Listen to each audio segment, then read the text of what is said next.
the original Turtles, they were created through a series of accidents that they gave birth and their legacy and everything that happened through that. And this was more like they were engineered. That's where we came up with the title of Re-Evolution. Hello, welcome San Diego Comic-Con. How are you? My name is Joe Deckelmeier from Screen Rant, and I am honored to be moderating The Last Ronin, the best-selling comic that inspired the movie panel. Thank you guys for showing up. Now, The Last Ronin, as a Ninja Turtle fan, like I'm assuming everybody is in this room, it broke me. And I mean broke me. It was an absolutely incredible journey, and wow, what a heart-wrenching tale. I have the creators that are here with me today. I want to introduce them. First of all, the legend himself, co-creator of the Ninja Turtles with Peter Laird, writer Kevin Eastman.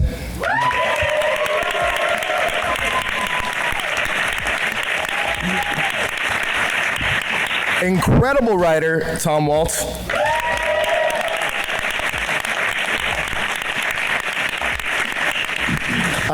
We got artist Ben Bishop.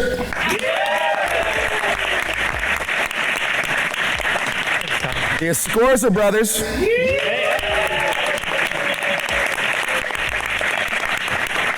And colorist Luis Antonio Delgado. Now, first thing first, I want to say that The Last Ronin sold over 1.5 million comics with 500 collections sold. That is absolutely incredible, and it's still, after 2 years of release, it still continues to be one of the best-selling comics. Incredible. Let's give it up for him.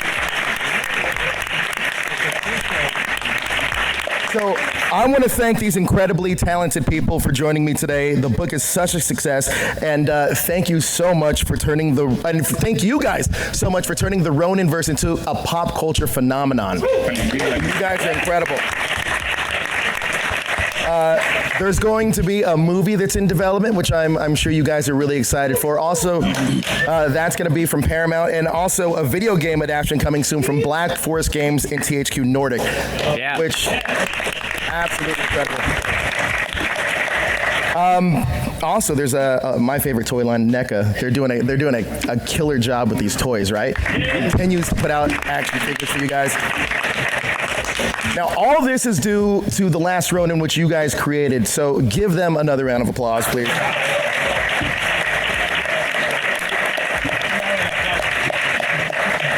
Before we get into The Last Ronin, we're going to talk about Last Ronin Re-Evolution. This is the sequel series. Absolutely incredible. Whoa. Issue 1 and 2 are on sale now. Issue 3 is coming out very, very soon. Let's get into it. Let's talk about this for a little bit. First of all, the sequel series. When did you guys know, or when did you know, Kevin, that this was the direction you wanted to take or go with the Turtles? Well, Tom and I were going through Last Ronin 1, and again, let's give it up for Peter Laird really quick, because co-creator with It Be No Turtles. The idea for Last Ronin was originally conceived by Peter and I back in 1987, set 30 years in the future. And so when Tom was working his way through his masterpiece of 100 issues, coming up on issue 100, we were trying to figure out where to go next. And I showed Tom this idea and said this would be a great way to just carry on and make it our Dark Knight, our homage, a love poem to Dark Knight. So once we got into the Last Ronin series 1, we just fell in love with the universe, and we didn't want to leave it. Every alley that we looked down, in every direction we looked within that storyline, we said, oh, we could tell a great story over there or over there. Like, that's where Lost Years came from. Eventually it was Mikey's journey. And so partway through, we'd already come up with the idea that we wanted to do this one final epilogue shot, which would be 4 turtles in a terrarium, and young Casey Marie Jones saying, I can't wait for you guys to grow up. So we can hang out together. So that's where we knew when to say, and based on if we were lucky enough, and we had the love and support, which we did from you guys, that we wanted to do a sequel, and that's where the seed started. We started talking about like in the first, the original Turtles, they were created through a series of accidents that they gave birth and their legacy and everything that happened through that. And this was more like they were engineered. That's where we came up with the title of Re-Evolution. So now we are just having an absolute blast, learning more about these turtles each page we write, defining their personalities a little more. Ben Bishop did some wonderful designs, and of course, the Escorza brothers and Luis Antonio Delgado are killing it on the artwork, and Ben as well. Absolutely. Tom, question for you. Talk to me. Let's introduce these folks if you guys don't know who the new Turtles are. Can you run down who we have for the new Turtles? First thing I want to say, though, is we kind of following up on Kevin said, there's kind of a 70s, 80s aesthetic to it, but I'm only bringing that up because I love the Warriors movie and I saw the Baseball Furies, but now my convention is complete because Cheech and Chong are here. Yeah! My favorite costumes right there. You know, we have the four new Turtles are, their names are Yi, Moja, Odin, and Uno, and the naming is derived from basically what we had seen in the Lost Year. So we did in between Re-Evolution and The Last Ronin, we did kind of like a prequel kind of story that filled in the blanks of Mikey's journey coming, sorry, spoiler if anybody hasn't read Last Ronin, but it's Mikey, coming across from Asia, Japan, all the way through back to New York. And so in different areas of the world that he spent some time, mostly dark fighting time, we came up with the idea that Casey Marie would consider all these new turtles, Casey Marie being kind of like the surrogate mother for these turtles, April being the grandmother. We consider them like all number one in her heart because we spent a long time debating the names. There was a lot of things we threw around. I even thought maybe they would name after rock stars. You know, one would be like named, I don't know, Bono, yeah, or Jagger or something. But one day I mentioned to Kevin that when I was in the Marine Corps, when you're in boot camp, you don't have a name. You don't even have a rank. You're just you're a recruit, and that's what you call yourself. But it's a way to kind of remind you that you're part of a team, you know, and you have to earn the rank. You have to earn your name back.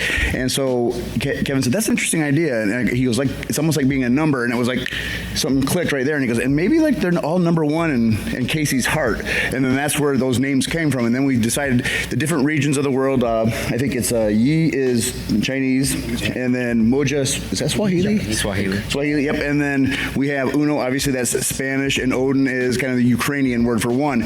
So that's where the naming came from. And then the next thing was to give them personalities. And that was the scary part because obviously there are the four well-known and very famous personalities that the original Turtles have. And we wanted to keep that spirit, but we wanted them to be different. And so one of the things that we decided early on was, since Casey Marie was trained by Michelangelo, who, as the Last Ronin, carried all his brother's weapons, well, if you're being trained by somebody who does that, that's probably what you would do as well. And she would therefore train her ninjas to carry the same four weapons. So we needed things that kind of would set them apart. And, you know, with the original Turtles, it was bandanas and weapons. In this case, it's really the personalities. They're specific species. They're very different species of turtles. But we wanted to kind of tap into traditional, you know, there's the person that works with machines, the angry one, but at the same time, add modern sensibilities to it. So it's things like with Yi is like autistic. She's on the autistic spectrum, and that's how she operates. And that's kind of a thing that modern audience would understand. They have some anxiety issues. There's sensitivity issues that in the 80s wasn't really something that people were talking about. And we felt like it was important to make them feel like modern people, even though they're, turtles with weapons.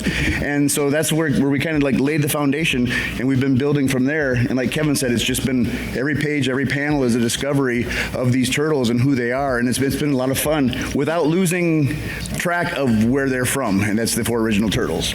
Ben, I love the designs of these turtles. They are absolutely incredible. Can you talk about what inspired their look and aesthetic?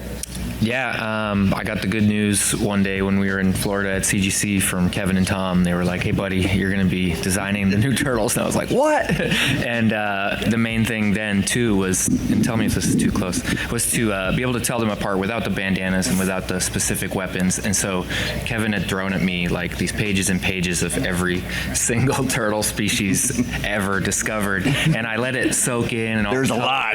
Yeah, there's a lot. And so I wasn't going to like pick one and just just hone in on, oh, well, this is a box turtle, or this is a wood turtle, or however, diamondback, whatever. I let it sink into my subconscious, and then I just had fun, and I drew and designed 12 different versions, and I did them as babies and as teenagers, because the arc of Lost Years, the book we've been talking about in between Last Ronin and Last Ronin Re-Evolution, you get to see them grow from 3 years old to 6 to 9, all the way until they're now Teenage Mutant Ninja Turtles. So a lot of it was just, taking all that inspiration and finding different looks, and whether they're spiky or smooth or big or small or male or female or whatever, we were able to really set them apart, and everybody kind of got to pick their favorite 4, and we had a lot of overlap, especially with Yi and Moja, and I know Odin was your pick from Love at first sight. yeah, and then it actually went to Louise, who had full control over all those different colors and textures, and I don't know if you have anything you want to say about that.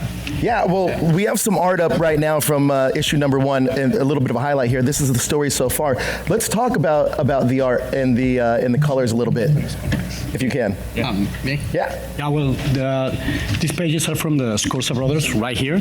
As you can see, they have a different style from Ben, so they had to adapt the turtles to their style and maybe try to not improve them, but make them their own, because they both have different styles. They're both dynamic, but it's the personality that shows. So I have to adapt to each of them. I mean, you guys can't see the difference when maybe Isaac is doing the pages, or maybe Esau is doing it, but I can, because I spend hours and hours for many years, like really looking at them, making like really big, so I can see all the details. So I can totally see the difference between all of them, even when these two are twins, and this one doesn't look at all like they are. But, What do you mean? yeah, but that's what I do. It's fun. It's always, I won't lie, it's scary, because I get the pages. Then my first thought is, this is going to be hard. But then I get excited. So I get the opportunity to do the colors and try to make the turtles pop from the page, and try to help the reader just realize what's going on. And I hope that helps. That is actually something that's going on. And for me, it was really, really fun and an honor to do the colors. When I was designing the turtles with Ben, I got all the same references that Kevin sent, and there was so many of them. And I got excited about Moja, because her colors are warmer than the other turtles. So I don't know why that kind of palette just gel on me, called me. It's like it's burning my soul, and I like that. So I wanted to do homage to the original turtles. So Odin has the similar palette to the original 4, and then Uno has the chameleon effect. He goes from white to dark, and that is an amazing detail. That Ninja mode. is ninja mode. Dark mode. Yeah, and maybe when he's asleep or something, like he changes automatically, Depending on his dreams, yeah. or he's so scared, he just tries to protect himself. So all of those details that maybe you guys don't really see it, but we think about them. So Yeah, we think about it a lot. yeah, we think about it a lot. No, it stands out really well, and that was originally when Tom and I brought in Ben to do the flashbacks. We wanted a very different look, and that was a challenge that the Escorza brothers, their lines were so beautiful, so clean and deliberate. For the big set pieces, the action pieces, that we wanted that for the here and now to be all the beautiful artwork. And so Lewis had to do a very specific color tone for that. And then when Ben designed his pages, it's a bit more fluid. The line work's a little bit more organic and stuff. So then Lewis and Ben teamed up and came up with a very different palette. So you can definitely tell those scenes apart. And to me, that's super exciting. It's sort of the flashback, flash forward. So it works wonderful. Ties it all together. And for the Escorzas, you guys work on these, which is, I find this so fascinating. You guys work on panels and art at the same time. Can you talk about that process?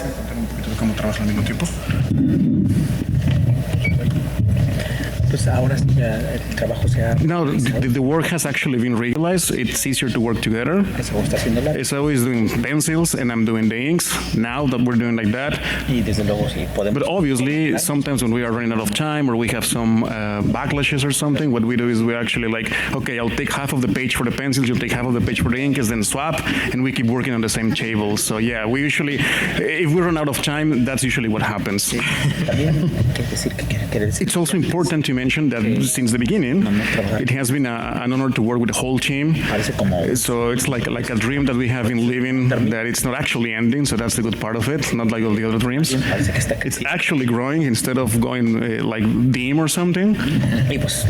And also we want to thank you guys because thanks to you we're still drawing together.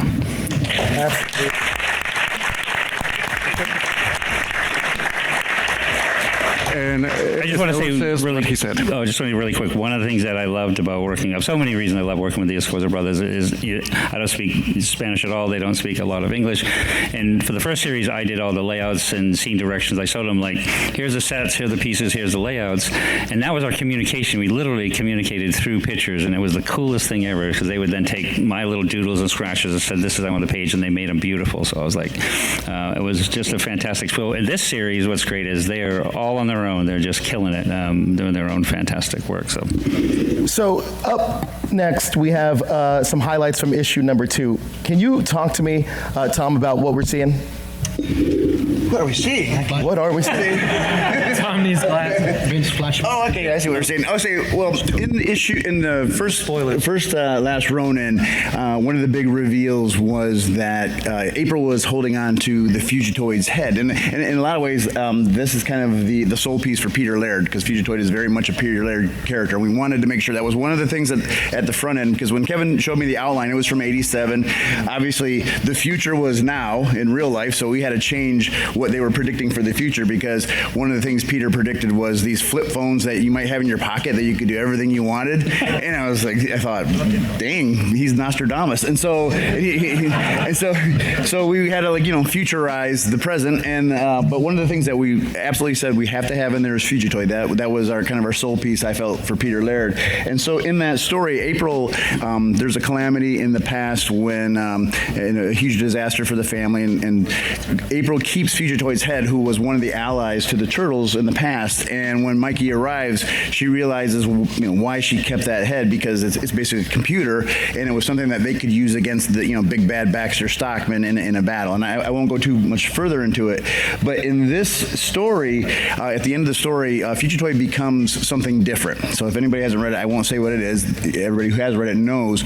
But in Re-Evolution, what we're introducing is kind of Fugitoid's new form. But one of the things I said to Kevin when we did the Easter egg at the end of Last Ronin with the 4 turtles, I said, we're going to have to answer a question, because why would April make 4 new turtles? Is that ethical? Is it right for her to play God? It just seemed, when you step back and take a realistic non-comic book approach to it, I said, that's kind of strange that she would do that. Why would she do that? So one of the things we're dealing with, and we wanted to deal with, is the intent of that kind of thing. Is you're basically playing God. It's like creating artificial intelligence. Should we do it just because we can? Does it have to happen? And so we've got a discussion where Fugitoid and April in this issue are debating the merits and the ethics of her creating the 4 turtles, because she feels like she had good intent, and Fugitoid says, doesn't matter what your intent is, what matters are the consequences. And so during that conversation, we get the flashback to kind of their origins, but further down the line, we also see the kind of one of those consequences is these aren't just Michelangelo with nunchucks and Raph with size, so on. This is Yi with this ability, this powerful ability to conduct electricity. And suddenly what April has to face, the fact is she may have created something far beyond her own ability to control. And is that going to be right? Is that safe? Could this go bad? And so that's kind of what you're seeing there, is that kind of that series of events from the past to the present about should humans play God? Which poses such a great philosophical question, and that you left us on a little bit of a cliffhanger there in issue 2. But now we have some covers coming up for issue 3. What can you guys tease about issue 3 coming out in October? Nothing. Forbid it. It's coming. We're working hard on it. One of the things that this is the truth, and I want to thank fans and retailers and people, because they're very patient with us on this. This goes slower than most books, and it is not. Again, this is kind of like the argument with our intent versus the result. But I think it's this thing that every word, every page, every panel we sweat over. And you heard the artist talking about the details of the characters, and everything matters to us. And we're literally like almost a slave to this book in the sense that we make the story guide us. We're not trying to guide the story, and things change, things evolve as we're writing, especially when we're collaborating. And so with 3, we're working on it hard, but in 3, what you're going to further see is this kind of this end result of April's experiments. So each turtle will have a power, and they will have something that's beyond what they were expecting. But what we're going to try to do with these powers is show how those powers in some ways not only relate to their personalities, but also relate to their species, you know. And so these, like if you look at the last panel where the electricity is, well, we know moray eels conduct electricity, right? Electrical eels or whatever, and there's chameleons that can change colors. So these are, as you know, as little comic book science and as real science as they can be, and we're going to further develop that. But as this series continues, the one thing that we're really going to show is everything in the city is kind of chaotic right now, and it's kind of that, you know, nature abhors a vacuum, right? And so all the bad guys in the city are trying to fill that vacuum now that the Foot Clan is gone. But what we've been showing you so far may not be what you think we're showing you, and this is where we're going to start to unpeel that onion. Basically 16 years after. Well, we do have a little bit of a tease that we could show here for issue 3, and I haven't read this yet. So what are we seeing? Maybe the brothers. Yeah. For the Escorzas, can you talk about working on this particular panel? What we can see in this spread, we can actually see the full power of G. It was a surprise for us, like if it was for you, so we were actually shocked when we saw that chalk. And we don't know what's going to happen, right? Like you're knowing, we are knowing. So when we're reading the script, we're like, wow, look at this. How did she do that, right?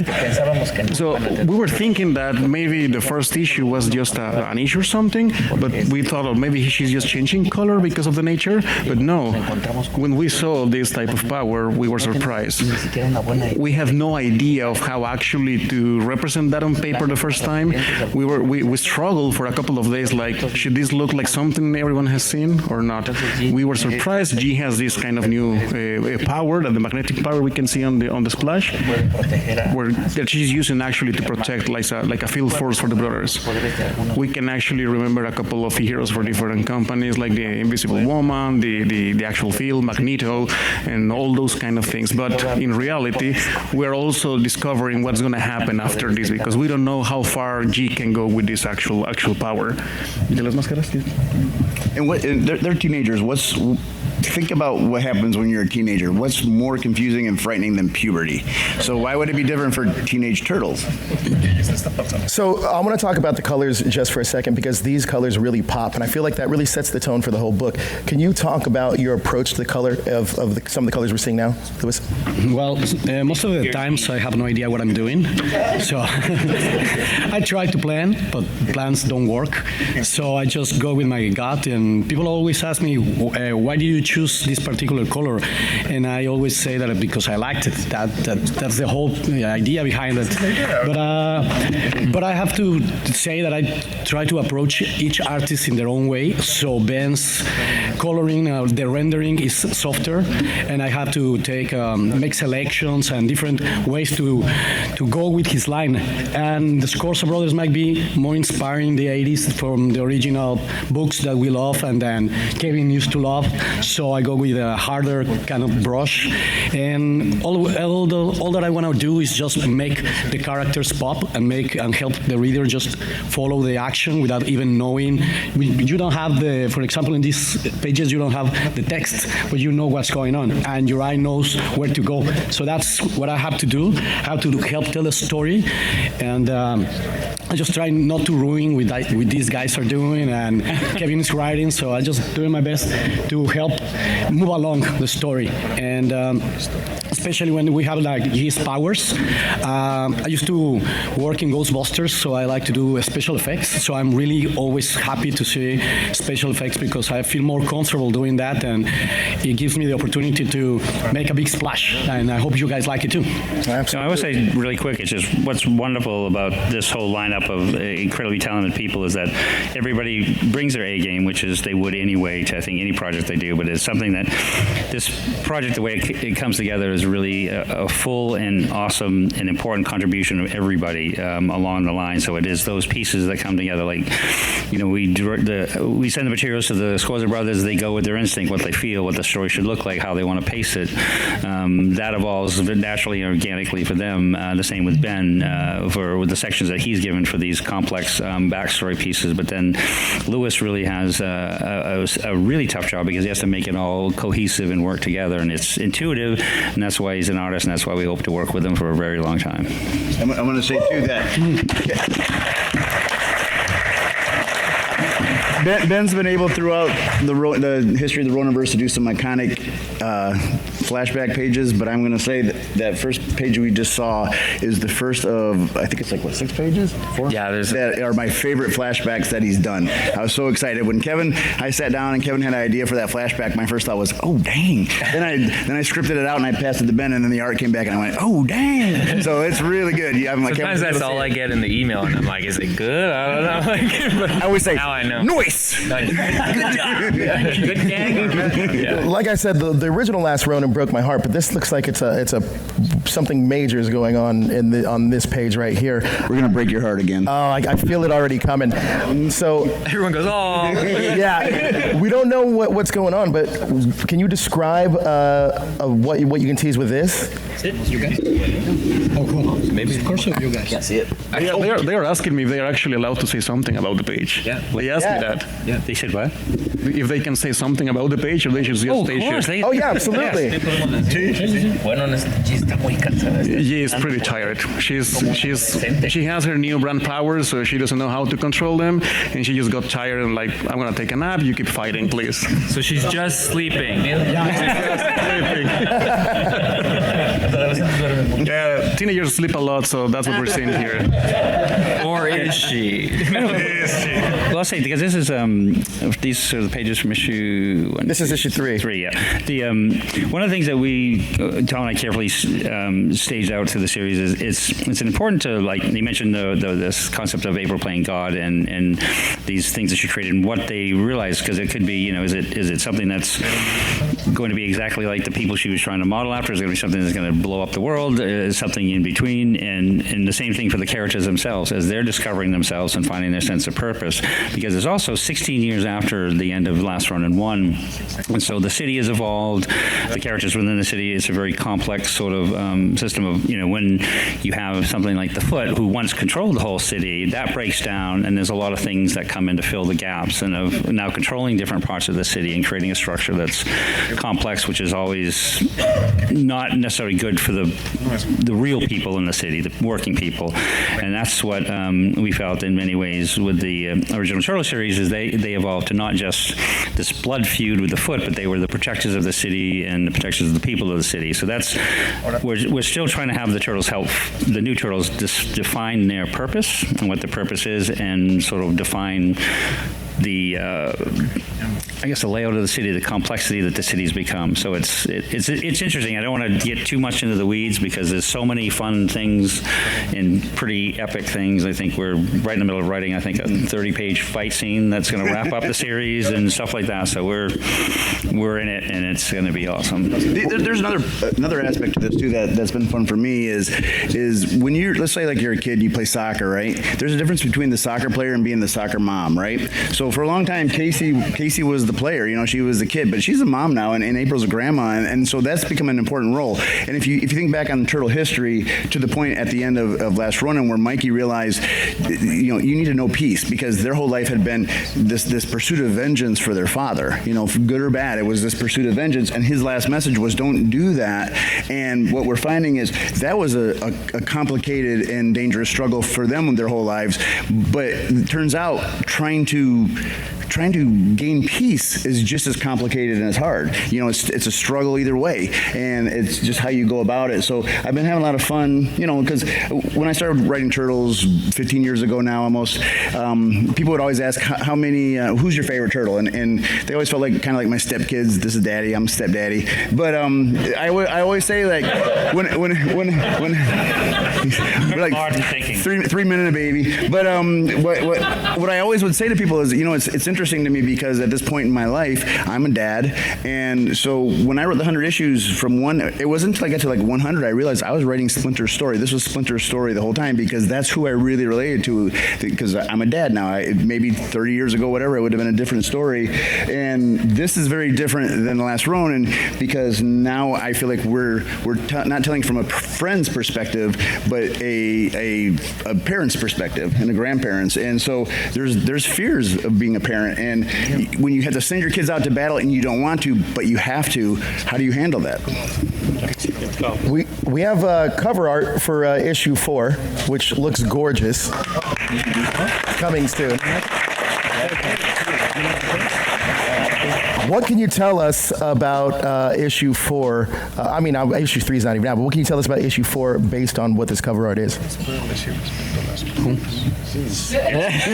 It's really cool. Yeah. It is really cool. It's gorgeous to look at. Action-packed. Yes. There's turtles in it. No, There are a few masks.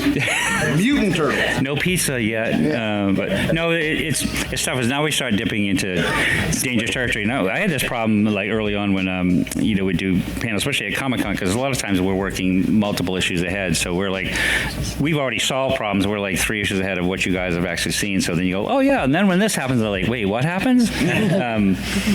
So it's this is like peeling away the layers of an onion, and the stuff that happens in 4 is it addresses many questions that we sort of set up and teed up and left you with some question marks in issues 1, 2, and 3. In issue 4, we start solving some of those, not only again in the story arc of what's happening in the city, the bad guys that have evolved and what they're doing to the city, and what the turtles need to make for decisions within that. And there's some pretty tough and very serious decisions that they're making within it. So it's that. So it's our kind of, I guess we call it like Empire Strikes Back, leading into the final issue 5, which is just it's crazy. It's all that in a basket of kittens. It's crazy. And I think one thing about 4, and again, like we're still kind of in the middle of it, but with 4, the one thing I can say without giving anything away is I do feel like 4 has things that we'll point back to The Last Ronin that there might be some questions from Last Ronin that we're going to answer now, and so I think it's an issue that's going to reveal a lot, you know, and like I said, Kevin said, leading into the grand finale.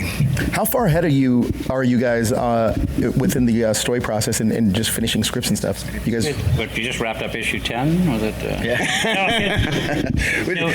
Ahead probably isn't a word we should use for Ronin, but and like I said, what I meant to say earlier was thank you to the fans and retailers, everybody. You guys are remarkable. So as it evolves, there's a bit of an organic nature, and to us, you know, I've lost so much sleep over this project over the last 5 years. I'm sure Tom as well. We've had times that we were literally changing dialogue on Sunday night before it's going to press on Monday, and that's just to make sure it's absolutely perfect for us. And we love that IDW has been so supportive to these efforts. Yeah, let's hear for IDW. No, and it's tough because it is they're on the front lines. They're getting the heat from the retailers, the heat from the fans that want the material. And I remember the same thing when I was like hunting down Dark Knight when it was first coming out. I was like, "Where's issue 4?" But no, we appreciate IDW's support. But it's going to be worth the wait, and we are really killing it. And again, we got the band back together, and these guys are just absolutely killing it on every level. Absolutely.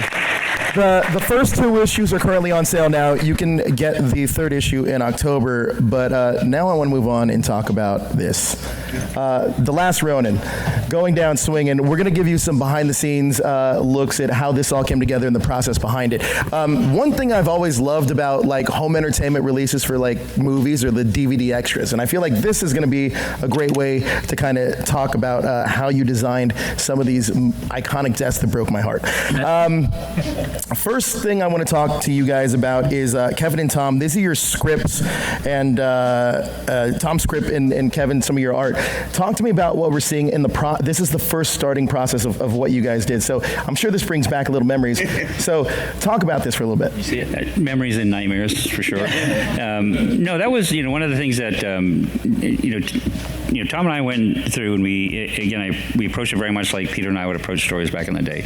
We knew what we wanted to do and how to do it, and then pretty much that was my request from IDW, is that and again, I want to make sure we mention Nickelodeon, who has been 1,000% behind this project from the very beginning. When I told IDW Nickelodeon, that I wanted to do this as 5 issues, oversized, 40 pages each, so that if I wanted to do 20-page fight scenes, I could do that. I could explore. We could really have the room to maneuver the story the way we wanted to. And the thing that Tom and I talked about a lot was the death scenes, because it was important that it was emotionally exhausting to try to tell something that was justifiable, because you're still killing one of your children. But we had to be perfect. It had to be on point, and it had to be meaningful in every possible sense of the word. So when I got to the point so this would be blocked out, like, okay, there's going to be a scene here, and Raphael's going to die. And so I would start breaking it down, and I'd send all the stuff to Tom, and I'd go like, okay, this is what I'm thinking. This is what I think works.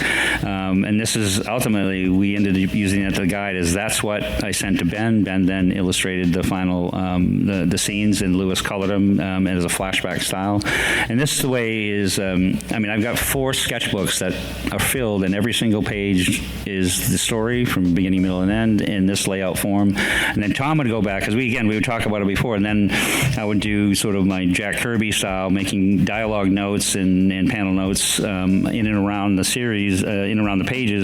So it would be sort of a guide to then Tom sort of, okay, now we have to make sure this is all making sense dialogue-wise and stuff. Again, we'd already come up with a story, and now it's like... So Kevin, once you have that all this ready, is this what goes to Ben next? It is the same with the Escorzas. Yeah, this is what... Right, this is literally how we communicated in 15 minutes. Oh, I thought we had a 3-hour session. Yeah. So this is Ben. This is what you get. This is what you got us.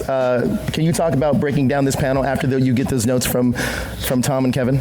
Yeah, so you can see I had Kevin's layouts as a great jumping off point, and Kevin's always said, like, never turns down a good idea, and like I've always known him to be this amazing collaborator. That's how the original Turtle comics were ever made, is like lots of people, sharing ideas. And so if I had an idea I thought was good, I would do it. But you can see this is pretty much exactly what he had jotted down. I think the one thing is like the top of the second. So what you see on the left here, those are my digital roughs. I do all my roughs digital in Photoshop on a big Wacom tablet, so I can have unlimited freedom to try different things and strange angles and harder positions and harder panels and whatnot. And so that top one in particular was really, really hard. They're like all pretzeled together, and I knew that I wanted her to reach for Raph's weapon that he had designed onto his leg there, which happens to be this like pizza-shaped kunai that came with all the figures. And I remember thinking as a kid, like, what is this for? Who has this? And so I wanted to give it some purpose. And so unfortunately it becomes the weapon of his demise and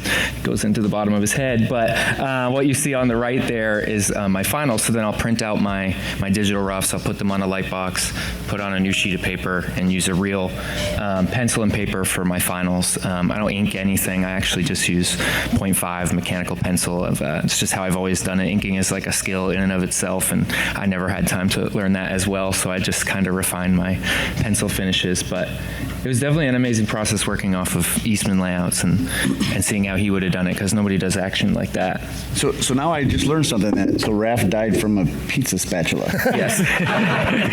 It was his destiny. That's awesome. Yeah. So after Ben, you're done with the pencils and inks. Then we get to you, Lewis, and you really set the tone. I almost look at it as a cinematographer using a different lens. Can you talk about the colors you used and the color palette you used for this? I always try to make different palettes. I mean, I have thousands of references, and I try to feel the mood about my references that I have, and try to understand what I'm feeling when I'm doing a new page or a new scene. So I go and I look through all of them most of the time. Most of them I already remember from memory. And so when I was looking at Raf and Caray, they have these really deep, strong reds. So I wanted to go the opposite way with the palette. I wanted to do some blues, some cool colors. And with the flashback, I was doing all of his line art. I had to color it, and we added like a flashback texture. It's like a grain or a noise. Yeah, it's like noise or grain. So if you take close attention to the pages in your books, you're going to see that I added that grain to the flashbacks, and it's not on the regular pages that I do with the Escorza brothers. So all I wanted to do is just make the scene worth it, and make the blood and the scene just to sink in the same way we're seeing Raph sinking in to the end. And I don't know, it was, if I had known how much impact this page it was going to have, I wouldn't be scared to death. But now I think it works, and I hope you like it. And one of the things I think sometimes gets lost in this is you know, we know who our heroes are, but one of the most exciting things for me in this book was, I think one of the absolute best characters in comic book history is Oroko Karai. I love Karai, and so it was important for us to show her going down in a warrior's fashion as well. It shouldn't be easy for the Turtles. If it was, then there would never been any big conflict, right? And so I thought that really showed that these were two forces that were pretty equal throughout this entire battle, and they were worthy opponents. Now I want to take everyone on a behind-the-scenes look at Mikey's death, because this is probably the most iconic moment to me in the book. Kevin, these are your original scripts from this. This is how you start the layout, yeah? This is what you. This is the next part. Here's how they say there's Marvel style. Normally I do traditional scripting, so where I'll give the panel descriptions to the artist and then also the dialogue that goes with it. But in this case, Kevin's layouts came first with the notes and the borders of those layout pages. So I spent a lot of time doing this, reading them like this, and then typing them out. So this dialogue actually comes after Kevin's layout and his notes, and then I would put words in their mouths, and then during that process, the artist would take it and render the art. Wow. Well, let's see that rendered art here. So this is the Escorzas. You guys worked on this, and you guys worked on this together. Once you got the notes, or I guess the script from Tom. Can you talk about working on this together? This was so dramatic for us. We were getting just one page, a piece of script, and then we were drawing that without knowing what was coming next. We didn't know what was actually going to happen after that page, so we were like suffering while we were drawing. We were thinking that Mike was actually going to make it to the end. So we discovered that the story was about killing the four brothers at the end. It was so sad for us at the end, because again we were cheering for Mike, but we were still hoping that maybe he was alive at the end.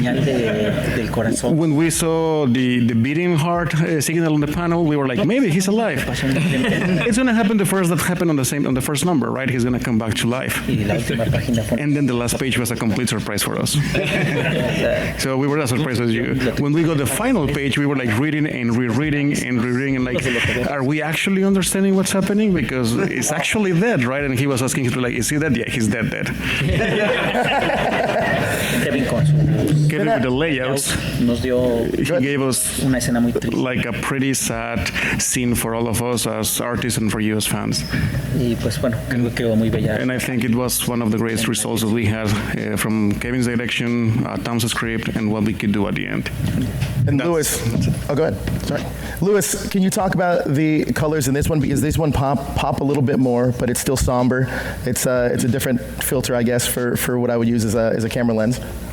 Again, I started working on it, and it turned out this way. It wasn't my intention.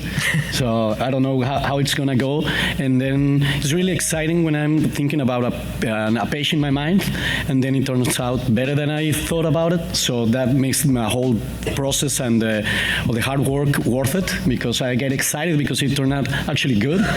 But unlike everyone else, I think I wasn't that sad that Mikey died. I thought it was that what he wanted. He wanted to go. He was alone. Then he found a new family, but still he knew he was going to die. I mean, that's the interpretation that I give. He embarked on this journey from the beginning, knowing that he was not going to make it to the end. So he was at peace. Like I think, like these guys said that no peace, and it's important because that's the last lesson, or maybe the only lesson that he shared with Casey, because the whole book is the journalist Splinter's lessons, but the one that he wanted to give to Casey and the next generation is to know peace. And so I know he was happy that the battle was over, or at least in his mind it was over. And I really like this page. I would like to have it, but or maybe someone of you have the actual art, and it's you're really lucky because this is a beautiful page, and I was really lucky to be able to color it. That's amazing. Now, the Ronin verse is on sale now. I recommend getting the director's cut because there's so much insight in that director's cut and the way that you guys put it all together. I think it's absolutely incredible. Look, the Ronin verse, we're going to get a last Ronin movie. How does it feel to know that the project that you guys worked on 2 years ago is going to make it to a theatrical release? Last question. Okay. For me, it's beyond mind-blowing cool because I have to go really quickly back to when Tom and I decided to, given the opportunity to do The Last Ronin, we would be like, man, if this only sells, if we can at least sell as much as the ongoing series was selling at this time, then yes, a success. Yeah. And then it was good for us, good for the company, and we could tell a great story. And the fact that it's gone on to accomplish all the things that it has, thanks to you fans, on all sincerity, it's gone on beyond, so far beyond any expectations we had, even that we never had. We just wanted to tell a good story. The fact that it's gone on to be a video game, which is going to be mind-blowingly cool. Tom and I have been they've been sharing some of the stuff they've been developing, and I just can tell you, it's just awesome. And the NECA toys, and then the conversations that are going on with the movie, I just think it's the people that I've talked to directly on it, they are hardcore Turtle fans. It reminded me actually to a bit of Jeff Rowe, who directed the Mutant Mayhem movie. He grew up as a Turtle fan. He put so much love and passion into it, and these are the same kinds of people that are looking at Last Ronin and they want to tell it, and they said, look, we're in the screenwriter's words, he said, I don't want to be the guy that blankety blanks this up. He said, I love it so much, so on. So I think that the passion, the heart is the right place. So we're so excited to see how it grows and evolves from there, and it's in the right place, in the right hands, and Paramount's killing it with it. So we're so happy. Before we go, I also want to give you guys another congratulations on 1.5 million comics sold in more than 500,000 collections. We have a gift for you guys, though. We do have a gift for you guys that I'd like to present to you now, these Platinum Awards, to say thank you. Thank you for all your incredible work. Wow. Oh, no.